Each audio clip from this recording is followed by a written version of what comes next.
à alimenter son moteur thermique, il va dépenser énormément d'argent. Donc, en général, on emmène ce qu'on appelle une APU qui permet de générer l'électricité, qui permet de frigorifier le véhicule à l'arrêt.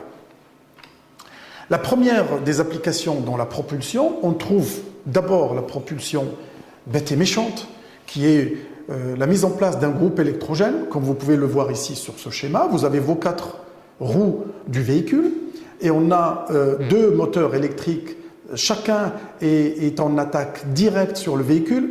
Alors, vous avez d'autres applications, on parlera peut-être une autre fois du véhicule électrique et hybride lui-même, et on décrira davantage quelles sont les différentes technologies, les différentes architectures, mais aujourd'hui on va se limiter à cette description.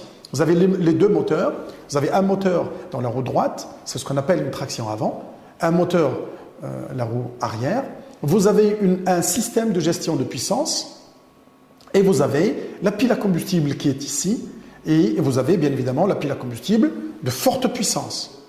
Et vous avez à côté une batterie qui sert simplement au démarrage.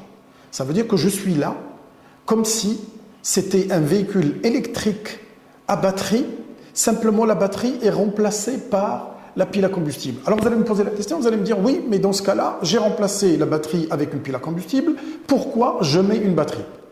Je vous l'ai décrit tout à l'heure que